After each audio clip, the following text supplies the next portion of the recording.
Hello, and welcome back once again to Belmont Bunch. Today, celebrating the Islanders' 2-0 win over the Pittsburgh Penguins at the Coliseum. The Islanders, who stave off a team that's right on them for a playoff spot in a crowded top half of the East Division. Sorry, there was an earthquake. With the bottom three teams starting to get beat up on a little bit, the Islanders, these games against the teams that they're going to be competing with become more and more important.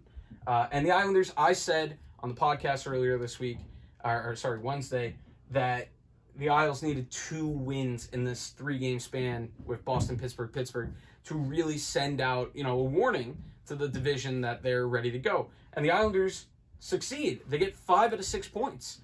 So they do a great job in that regard. Winning this one in regulation is a big help.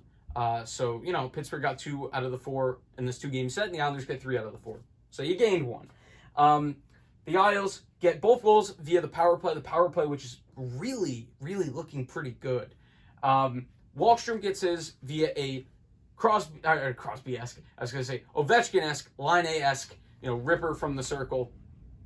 Bailey passes up a shot with a clear lane, and we're all yelling at him, of course. Shoot! It's tradition. Back to the point to Letty. Letty brings it over to Wahlstrom, who just rips one. Perfectly placed in terms of taking, advantage of the fact that DeSmith has to go hard to the right real quick to square up, and you shoot it to his left shoulder. So that's really difficult to cut against it and make that save. 1-0 Islanders there. Dominated the shots throughout the first 2 periods. The Penguins, I think, it was a little bit of a decent start to the second with a couple of chances. But the Isles, as the period went on, continued to play their game.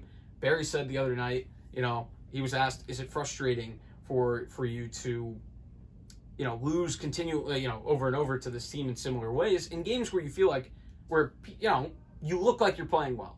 And Barry basically said, no, we got to keep our heads down and continue it. And they've been rewarded for that. The second goal, Pajot in the second period, power play, great seam pass by Wahlstrom over to Bailey, who collects his second assist of the night on a Pajot slapper that DeSmith couldn't pick up, and it goes through his pads. And it's 2-0 Islanders. The Islanders kind of see it out from there, although Sorokin was a little bit busy in that third period, made a couple of big stops. The second period made a good stop on Tanev. Second period. On a kind of, not a one-on-one, but a shot in between the circles, so in tight. No rebound on that one. And, Islanders control special teams and the face-off circle and the shot totals. They were the better team all around tonight. The only thing I was frustrated with tonight was actually not a thing that the Islanders could really control. Well, actually, the Eberle penalty is kind of stupid. Stop putting yourself in that position, especially when you've had the first 3 power plays of the game. The other team's about to get one, because NHL, not NFL, NHL officiating is about, at the end of the game, as long as the penalties are close to even, it was a good game for us referees. Isles got the first 3, and I think the Penguins got the next 2. Isles got another 2. I wasn't a fan of Crosby's performance today. He got a cross-check in on Pulock on a play deep along the boards. Beauvillier responds with a cross-check, and Crosby feels that and goes down. That, I guess you could argue, if you're a Penguins fan, that maybe Beauvillier's was a little bit of a harder cross-check. Maybe, but then later in the game, Crosby clearly pushes Bo into the post.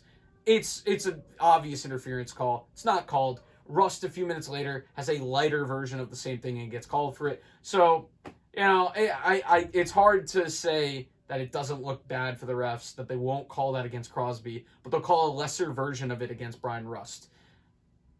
So, not great for the NHL refs. They were terrible. That's the game. The Isles win it. Sorokin plays well, which is good because now we can get back to that tandem a little bit, so we can give Varley some rest. Anyway, that's it. Islanders sitting in a decent position here, 3rd in the division, and pretty happy week in terms of performances. So we'll see you next time on Belmont Bunch.